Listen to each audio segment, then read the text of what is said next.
across our neighbourhood and across the world. Live from Thomas Carr College in Tarnee, you're listening to CEM Radio Ed Week on Live FM. I'm Mia Vallette, the Year 11 College Vice Captain for 2021. Today I'm being joined by two Year 11 students, Jamie Ferrales, who's also the Vice Captain next year, and Phoebe Briffa, and two teachers. One of Thomas Carr College's Year 7 coordinators, as well as the Art, Media and Health and Physical Education teacher, Mr. Jacob Levy, and Miss Lauren Gerardi, a Communications, Homeroom, English and Literature teacher. I'm really excited to be joined by you guys today, and I'm interested to see the contrasting views between the students and the teachers in our ideas of the future of Thomas Carr College, which is our topic for today. So I'm going to start us off with how the impact of the coronavirus will go forward in the future. And I was just wondering, Mr. Levy, how do you think online learning will impact schools in the future? Do you think that some days a week we might have on-site and off-site learning? It's a good question. I'd have to go with no in the traditional sense.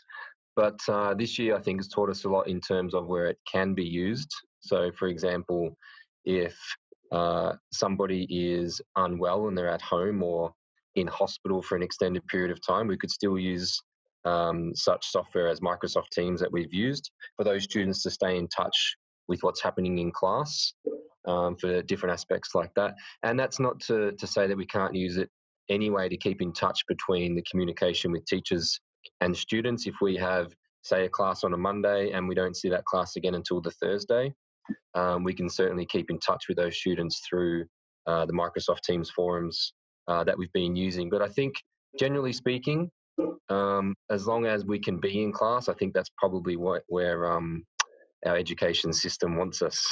Yeah, I think that face-to-face learning as well is a lot more like interactive and beneficial for the students and teachers when it comes to that. Now, I actually had a question because you are an arts teacher, and how did you do art online? That is a good question. I think one of the capabilities of the software we use, which was Microsoft Teams, so I guess similar to Zoom, which most people are familiar with, we were able to share our screen. So if I was teaching something which obviously required a high level, visual aid, such as whether it's a video tutorial or a piece of artwork, an image, I could share that and I could give annotations through the screen, and students could comment it in the chat function, and we could discuss it in a live forum similar to what we're doing now. But I think, as we talked about before, it became very difficult when the students were then beginning on their work, whether it was planning or actually completing their sketching or drawing. Yeah, because you can't really supervise that.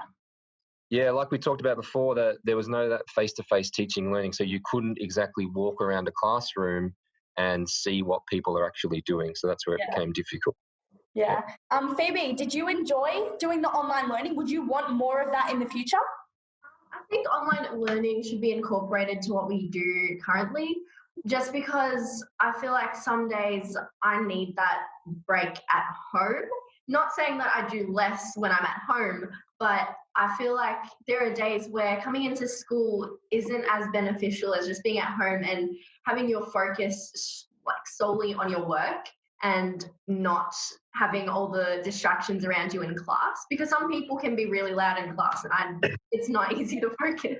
And for some students, it can become pretty overwhelming, especially for the new students. Like Jamie, when you were interviewing the Year 7s just before, some of them said that they would like to see more of that online learning. So going on to the next question about our future of Thomas Carr, something that has recently been introduced is our 10-minute afternoon homeroom, where we finish our class and we go back into that homeroom. Now, Ms. Gerardi, do you think this addition is something that we should continue in the future, or do you think that it's useless and we should just use that extra 10 minutes to complete the class time? Well, I've gotten used to it, and I think it is a good opportunity to make sure everyone's spick and span in their uniform and you send them off. And it's also a good opportunity to connect with your homeroom just on a general, what are you doing tonight kind of level.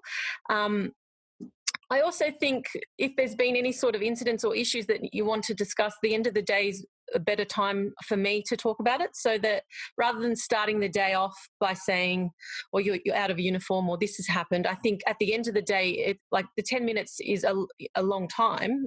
You can get a lot done in that time. So I think in terms of well-being and just connecting, that it can be really good. Yeah, that's nice. And it's kind of like a reflection of the day.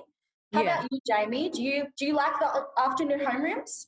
Yeah, I think the afternoon homeroom is a good addition that the school made because we've already got our bags packed and everything. So it's not like we're all rushing in our lockers trying to get everything and rush out of the school.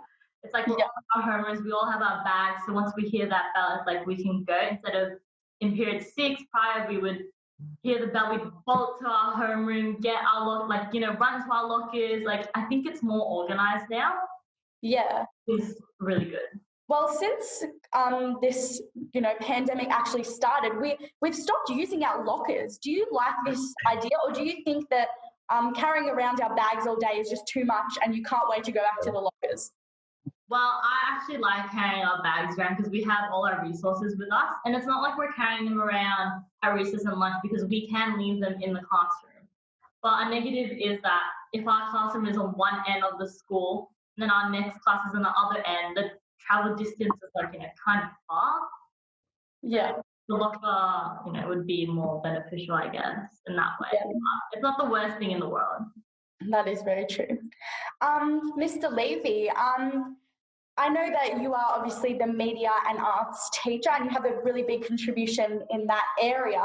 Are you happy with all of your facilities currently there? Because I know you have a new green screen room in your area. So do you think there could be any improvements, or are you happy with how it is today? Yeah, I think we're pretty lucky. We had the media room overhauled, and as you talked about, the green screen, unfortunately we didn't get much time this year because of the pandemic to use it, but that'll be used in future years. Yeah, I think we're pretty lucky here with the iMac setup, so students don't have to worry about their laptop running low on battery or being powerful enough to run certain filmmaking software and things like that. So just having reliable iMacs here, all using the same machine with the same software, always in the same room, and our cameras, we're pretty lucky with what we've got, I think, at the moment. That's really good. And because they're in like a nice room, it's really accessible to your classroom. Correct. Yeah. Awesome. So my next question about our future of Thomas Carr College is actually going to be about the bells. So in our school, before each bell plays, we have 5 minutes of music. Phoebe, do you like this 5 minutes of music before the bells? Do you think it helps you prepare for the class?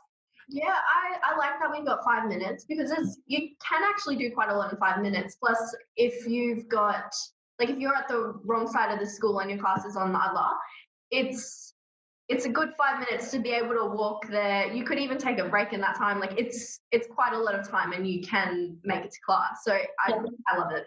And it prevents you from obviously being late. Ms. Girardi, do you think though that there's not enough clocks put around the school when kids are out at recess, they're not sure of the times? Do you think that would be beneficial in making students less students late to your class? Yeah, I think a few more clocks would be great. I'm kind of blown away by the kids not knowing the time in general.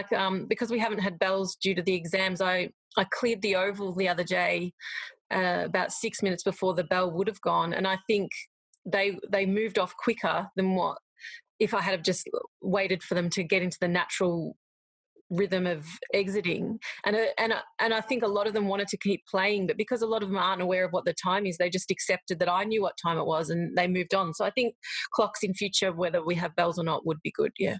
Yeah. Well, I think it is hard, especially when there is no bells, because if you don't have a watch, you're not allowed to get out your phone. So you really are unaware of the time it is. Mr. Levy, did you have something to say?